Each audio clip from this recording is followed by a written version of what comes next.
गाय के गोबर से नहा रहे हैं। वो कह रहे हैं कि कोरोना भागेगा। मतलब कि ये वर्तमान वो क्या नाम है इस आदमी का, आदित्यनाथ।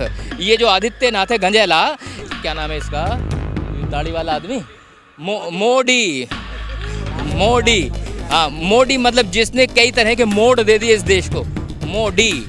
तो श्री श्री 1008 बुरी सी शिकल वाले योगी आदित्यनाथ की, मतलब ये मतलब पूरे उत्तर प्रदेश में इन लोगों के पास मल्टी स्पेशलिटी के एवज में ना तो वेंटिलेटर थे ना ऑक्सीजन थे। जितना फेमस स्पाइडरमैन, ही मैन, सुपरमैन था ना अमेरिका में, उतना ही फेमस इन्होंने भारत में मोदी को कर दिया।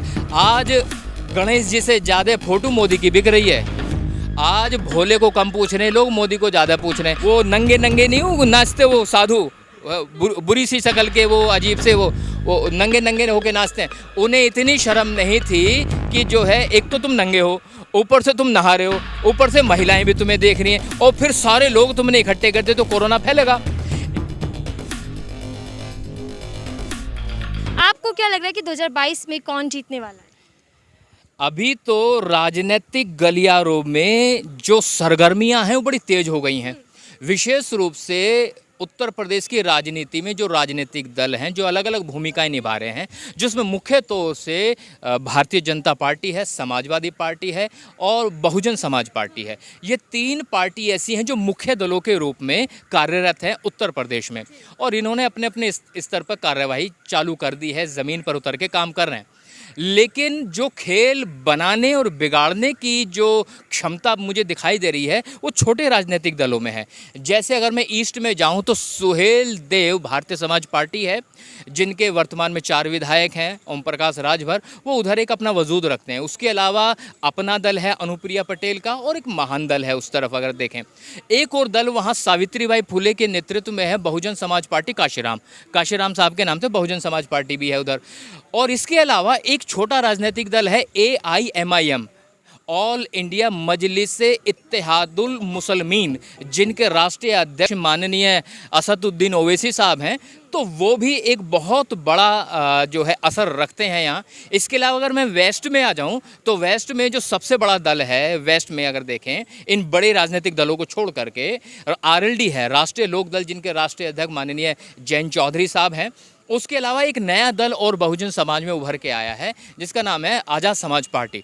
वो भी किसी न किसी हद तक समाज के निचले हिस्से तक पहुंच रहे हैं, अपनी पकड़ बना रहे हैं। तो मुझे ऐसा लग रहा है कि वोट जो है वो कंसोलिडेटेड होने के बजाय वो बिखरता हुआ दिखाई दे रहा है। ऐसा भी हो सकता है कि उत्तर प्रदेश में हंग असेंबली आ जाए, किसी भी पार्टी को स्पष्ट बहुमत मिलेगा, मतलब अभी तक मुझे ऐसा प्रतीत होता दिखाई नहीं दे रहा है। लेकिन फिर भी चूंकि बीजेपी राजनीतिक रूप से मजबूत है, आर्थिक रूप से मजबूत है, सत्ता शासन प्रशासन सब उनके हाथ में, ऊपर से EVM उनकी जो है घर की बपोती है, तो संभवतः है बीजेपी की जो राजनीतिक गलियारों में जीतने की वो है मंशा है उनकी ज़्यादा बेटर दिखाई देती है मुझे। लेकिन फिर भी एक अजीब सी जो हलचल मुझे दिख रही है वो ये है कि बहुजन समाज पार्टी एक अहम रोल प्ले कर सकती थी। वर्तमान में 19 विधायक हैं, ये बात पक्की है कि 19 से आगे बढ़ेंगे, पर संभावना इस बात की भी है कि अगर बहुजन समाज पार्टी 50-60 सीटों तक भी आ जाती है तो ऐसा कुछ सोचा जा रहा, बताया जा रहा है कि वो बीजेपी के साथ मिल करके सरकार में आ सकते हैं, ऐसा कुछ आंकड़ा दिख रहा है। लेकिन समाजवादी पार्टी का जो दायरा है वो बढ़ता हुआ दिखाई दे रहा है। अगर ऐसा नहीं होता, बसपा की सीटें कम आती हैं या बीजेपी की सीटें कम आती हैं, तो कहीं ना कहीं अखिलेश यादव की साइकिल को बढ़त मिलती दिखाई दे रही है। तो अभी जो डायरेक्ट जो लड़ाई दिखाई दे रही है आज, as of now you will find कि ये बीजेपी और समाजवादी पार्टी, ये 2 बड़े दल हैं जिनके बीच में जो है बड़ा युद्ध होता हुआ प्रतीत होता है। बाकी सब लोग सहयोगी बनेंगे एक दूसरे के, उसके बाद वो लोग सरकार में आ सकते हैं। चलिए, आपने ये तो बता दिया कि कौन सी पार्टी अभी फिलहाल मौजूदा हालात में कितना दम रख रही है। साथ ही मैं आपसे ये भी जानना चाहूँगी कि योगी जी के कार्यकाल को 4.5 साल बीत चुके हैं, क्या कुछ कामकाज किया गया, जो वादे किए गए थे सत्ता में आने से पहले वो निभाए गए? आपके हिसाब से कितना कामकाज हुआ? भाई योगी जी ने जितना चमत्कारी काम किया है उतना चमत्कारी काम शायद ही किसी मुख्यमंत्री ने किया हो। योगी जी के कार्यकाल में दलितों के साथ जितने बलात्कार हुए हैं, बहन बेटियों को जिंदा जला देगा। मतलब ये हुआ, आगरा में एक बहन खड़ी है सड़क पर, आए मिट्टी का तेल डाला और तिल्ली खींच दी, वो जिंदा जला दी गई। हाथरस में हमारी बहन के साथ बलात्कार कर दिया गया। कभी इस तरह की प्रताड़ना बुलंदशहर में देखी गई तो कहीं ये प्रताड़ना यूपी ईस्ट में देखी गई। तो ये जो प्रताड़ना है ये बदस्तूर जारी रही पूरे 4 साल लगातार, बार बार हर बार लगातार ये कार्य होते रहे, लेकिन जो शासन है, जो प्रशासन है, उसके कान पे जूं तक नहीं रहेंगी। इसके अलावा अगर मैं बात करूं मनुवादी भगवा गुंडों की सरकारों की, तो इन्होंने लिंचिंग के नाम पर, मतलब गाय पाल रहे थे तो हो सकता है गाय मर जाए, अगर गाय मर भी जाती है तो जिनके घर में गाय मरी है तो ये कहकर उन लोगों के ऊपर भीड़ ने हमला किया कि इसे आपने मारा है, गोवंश को मारा है। मतलब ये इतने मूर्ख हैं, पाखंडी हैं, मतलब इनसे ज़्यादा अत्याचारी पूरे इतिहास में देखने को नहीं मिलेगा। ये कहते हैं कि जो गाय है, गाय का बचाया जाना ज़रूरी है, बहन बेटियों की इज्जत लुट रहे, लुटे यार, गाय का मूत पीना बहुत ज़रूरी है क्योंकि मूत पीने से कोरोना भागेगा। और गाय का, और वो बोतल में ले लेके पी रहे हैं, गाय के गोबर से नहा रहे हैं, वो कह रहे हैं कि कोरोना भागेगा। मतलब कि ये वर्तमान वो क्या नाम है इस आदमी का, आदित्यनाथ, ये जो आदित्यनाथ है गंजेला, हाँ, इस आदमी को इतनी समझ नहीं थी कोरोना काल में, जब लोगों में इस बीमारी को लेकर के अफरा तफरी मची हुई थी, तो इन लोगों ने यहाँ क्या बोलते हैं अर्ध कुंभ करवाया इधर बनारस में। वो नंगे नंगे नहीं वो नाचते, वो साधु बुरी सी शक्ल के, वो अजीब से वो नंगे नंगे होके नाचते हैं, उन्हें इतनी शर्म नहीं थी कि जो है, एक तो तुम नंगे हो, ऊपर से तुम नहा रहे हो, ऊपर से महिलाएं भी तुम्हें देख रही हैं, और फिर सारे लोग तुमने इकट्ठे कर दे तो कोरोना फैलेगा।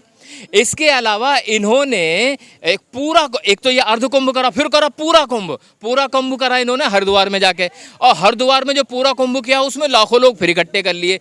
तो कोरोना को फैलाने में जो सबसे अहम भूमिका निभाई है इस यूपी वाली सरकार ने निभाई है। वो पूरे देश में, दिल्ली में तबलीगी जमात के लोगों ने एक मीटिंग कर ली थी, ये उनकी जान को आ गए कि तुमने मीटिंग करी, तुम्हारी मीटिंग से पूरे देश में कोरोना फैल गया, यहाँ तफ्तीश, वहाँ तफ्तीश, इधर तफ्तीश, जहाँ देखो मुसलमानों के पीछे पड़ गए, मुसलमानों की बखिया उधेड़ दी, मुसलमानों के ऐसे कर दिया कि जैसे पूरे देश में अगर कोई राक्षस है तो मुसलमान ही है। लेकिन जब ये कुंभ के मेले हुए, तो जिसके लिए कुंभ के मेले हुए, जिनके द्वारा कुंभ के मेले हुए, तो क्या वो आतंकी नहीं थे? इन भगवा आतंकियों ने, इन भगवाधारी गुंडों ने जितना आतंक कोरोना के माध्यम से मचाया, शायद ही पहले मचा हो। मुझे तो ऐसा लगता है कोरोना के पीछे भी इनकी जालसाजी थी। मतलब जितने लोग कोरोना से बीमार होकर अस्पताल में चले गए, उनकी गठिया ही बंद गई, उनके तो पैकेट बना के दिए, उनकी शक्ल भी देखने को नहीं मिली। यूं कह रहे कि अगर इसे खोल दिया तो कोरोना तुम्हें चिपट जाएगा। मतलब कोरोना ना हो गया, शिलाजीत की जड़ होगी। मतलब कोरोना के चक्कर में कितने लोग मार दिए, इतने लोग मार दिए, जो अस्पतालों में भर्ती गए बेचारे घर नहीं आए वापस, वो घर वापस नहीं आए, और जिन्होंने जो है घर पे इलाज कर लिया वो ठीक हो गए। तो क्या इसमें सरकार की कारस्तानी नहीं थी? पूरी कारस्तानी थी। और अभी भी देख लो, ये लोग कह रहे हैं कि वो लगवाएंगे जी टीका, इंजेक्शन लगवाएंगे। इंजेक्शन लगवाने के लिए मैं 1 हफ्ते से कोशिश कर रहा हूँ, कोई इंजेक्शन लगाने को तैयार नहीं। जब भी इंजेक्शन लगवाने जो इंजेक्शन खत्म हो गए, फिर जाओ तो भीड़ इतनी हो गई, कैसे करें? और फिर करो ऑनलाइन रजिस्ट्रेशन, कई बार ऑनलाइन रजिस्ट्रेशन कर लिया, इनका इंफ्रास्ट्रक्चर ही ठीक नहीं है। जब गाजियाबाद जैसे शहर में मेरे जैसे आदमी का ये हाल है, तो गांव दूर दराज में आम आदमी का क्या हाल हो रहा होगा? ये इनके हालात है। ये है कार्यशैली श्री 1008 बुरी सी शिकल वाले योगी आदित्यनाथ की। मतलब पूरे उत्तर प्रदेश में इन लोगों के पास मल्टी स्पेशलिटी के एवज में ना तो वेंटिलेटर थे, ना ऑक्सीजन थे। मतलब हर साल ऑक्सीजन की कमी से वैसे भी लोग मर ही रहे थे, लेकिन इस बार तो अति हो गई।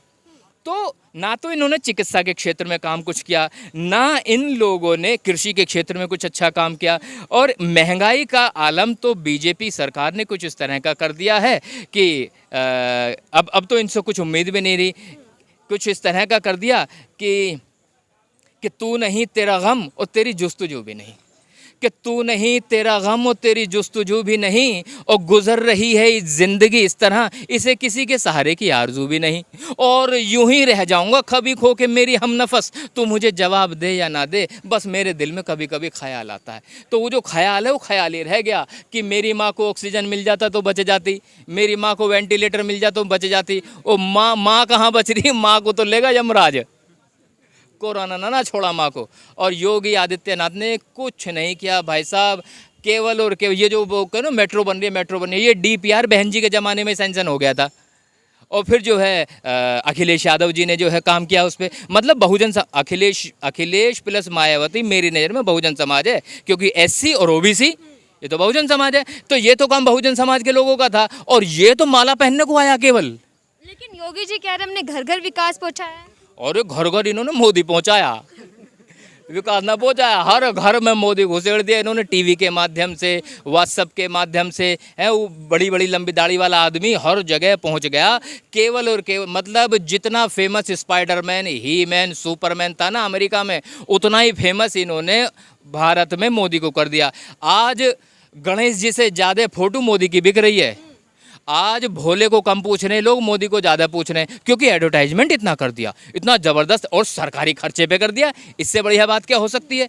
क्योंकि यहाँ एक विशेष बात है जो मैं आपके चैनल के माध्यम से कहना था। आपने सुना होगा इलेक्टोरल बॉन्ड, नहीं सुना?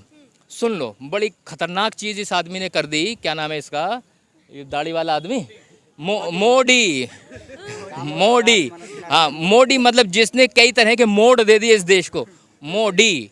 तो मोदी ने इलेक्टोरल बॉन्ड नाम की एक ऐसी चीज़ पैदा कर दी इस देश में। एक बात बताओ, मेरा कोई राजनीतिक दल है, ठीक, और राजनीतिक दल को आप 1000 करोड़ रुपए की वो देना चाहते हो, चंदा देना चाहते हो, तो तुम मुझे 1000 करोड़ रुपए बिना मतलब दे दोगे?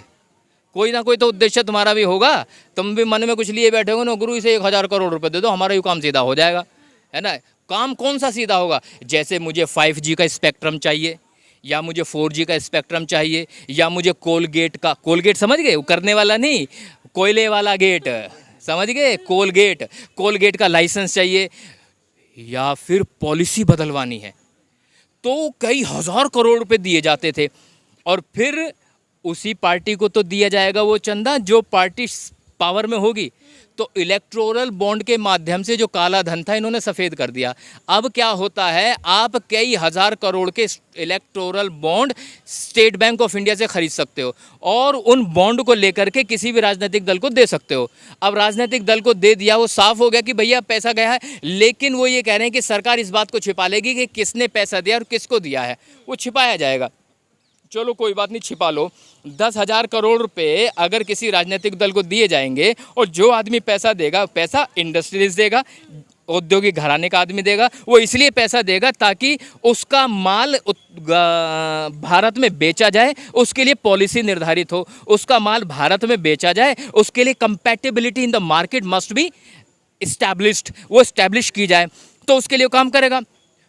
तो 2018 से लेकर के अब तक जितने इलेक्टोरल बॉन्ड बेचे गए हैं उसका 90% हिस्सा बीजेपी के नाम गया है। बात समझ में आई मैंने क्या कह दिया? मैंने ये कह दिया कि बीजेपी के खाते में पैसा सबसे ज़्यादा गया, 90% पैसा बीजेपी को मिला, क्योंकि वो सत्ता में है, और जो सत्ता में है, जिसके पास धन है, उसकी संभावना वापस ज़्यादा होती है सत्ता में आने की। तो इलेक्टोरल बॉन्ड के माध्यम से इसे लीगलाइज करके इन लोगों ने पैसा उठाना शुरू किया। जैसे किसान का बिल है, ये जो बन के आया है ना बिल, ये अपना आप नहीं आया, ये पैसा बीजेपी ने पहले लिया अडानी से और अंबानी से, और तब जाके किसानों, मतलब क्या हुआ, पैसा इसलिए दिया गया था क्योंकि पॉलिसी इनके पक्ष में बनाई जाए। पॉलिसी इनके पक्ष में कैसे बनेगी कि मार्केट में आने वाला जो फसल है, उस फसल की एक स्टैंडर्ड क्वालिटी पर एक करार करके औद्योगिक घराने के लोग किसानों से वो फसल उठा लेंगे, और जब वो फसल उठाएंगे तो उसका गेहूं, चावल, दलहन, तिलहन, सब्जी, फ्रूट्स, ये सारी चीज़ें पैकेट में पैक करके एक ऊंची कीमत पर बेची जाएगी। आज का रेट एप्पल का 240 रुपये किलो है। एप्पल मैंने 50 रुपये 60 रुपये किलो भी खाया है, लेकिन अब एप्पल ऐसा हो गया जैसे सोना चावरे हों। एप्पल 150 से नीचे नहीं आ रहा भाई साहब। मेरे घर वाली जब मैं निकल के जाते हैं तो हम सोच रहे हैं एप्पल खरीदेंगे भाई वो तो देख के ही जीसा भर ले एप्पल, है ना। एप्पल सोच के ही जो है वो, या फिर वो एप्पी पी के थोड़ा सा वो कर लेना, चलो भाई एप्पल ही खा लिया। तो इतना महंगा हो गया, क्यों हुआ? क्योंकि पॉलिसी बनाई गई उनके पक्ष में। तो इसी तरह से पॉलिसी बनाने के लिए इलेक्टोरल बॉन्ड बनाए गए हैं और उनके माध्यम से पैसा जा रहा है। जैसे ही 2014 में बीजेपी की सरकार बनी थी तो अडानी को 2.5 लाख करोड़ रुपए का लोन सैंक्शन किया गया और 2.5 लाख करोड़ रुपए उसने इंडिया में लगाने के बजाय ऑस्ट्रेलिया में जाके लगाए। भारत सरकार आपको लोन इसलिए दिलवाती है ताकि आप भारत के लोगों को रोजगार दें, भारत के लोगों में एम्प्लॉयबिलिटी बढ़े, एम्प्लॉयमेंट रेट बढ़े। लेकिन उसने 2.5 लाख करोड़ रुपए लाके ऑस्ट्रेलिया में लगाए। क्यों लगाए? उससे क्या फ़ायदा हुआ? इसके अलावा रिलायंस प्रीमियर इंस्टीट्यूट जो ऑन पेपर है ही नहीं, रिलायंस के बाप दादाओं ने कभी पढ़ाई लिखाई का काम नहीं करा। ये तो पेट्रोल पंप पे पेट्रोल भरने वाले लोग थे, इनके हम मास्टर था ही कौन? और रिलायंस प्रीमियर इंस्टीट्यूट के नाम से प्रीमियर इंस्टीट्यूट भाई साहब टॉप 10 में करके 1000 करोड़ रुपए का अनुदान उन्हें दे दिया। क्यों दे दिया? जबकि वो इंस्टीट्यूट है ही नहीं कहीं पर। फिर रफेल आया, भैया रफेल उड़ेगा, रफेल मारेगा, पाकिस्तान को उड़ा देगा, चीन को उड़ा देगा, रफेल उड़ेगा। तो रफेल जब उड़ेगा तो जितने रफेल बाहर से आने हैं वो तो आने ही हैं, लेकिन रफेल जो यहाँ इंडिया में बनेंगे वो HAL से बनने चाहिए थे। HAL होता है हिंदुस्तान एरोनॉटिक लिमिटेड, तो उसी को बनाना चाहिए था। हिंदुस्तान में उसी के पास क्षमता है, उसी के पास शक्ति, लेकिन HAL को देने के बजाय वो दे दिया अनिल अंबानी को। अय्याश, एक नंबर का अय्याश हुआ आदमी, वो बैंकों घूमता हुआ आदमी। तो उसे जो है रिलायंस एरोनॉटिक करके इन लोगों ने बना दिया। इनके बाप दादाओं ने कभी गडूल ने नहीं बनाए, उनसे हवाई जहाज बनवा दिए, रफेल बनवा दी। तो ये पॉलिसी, आप बात समझ रहे हो मैं कहाँ कनेक्ट कर रहा हूँ? तो पॉलिसी चेंज करने के लिए इलेक्टोरल बॉन्ड बनाए गए हैं। पैसा दो, पॉलिसी बनवाओ। तो अब की सरकार नहीं रही, अब की सरकार तो इन उद्योगपतियों की, इन पूंजीपतियों की सरकार है। इस देश में समाजवाद का गला घोटा जा चुका है, समाजवाद को फांसी दी जा चुकी है, समाजवाद खत्म है। इस देश में केवल और केवल अगर कोई जिंदा है तो वो पूंजीवाद जिंदा है। समझ गए मेरी बात? हाँ, तो इस मैसेज को दूर दूर तक पहुंचाएं ताकि बीजेपी के नेता, बीजेपी की सरकार की बखिया उधेड़ी जा सके।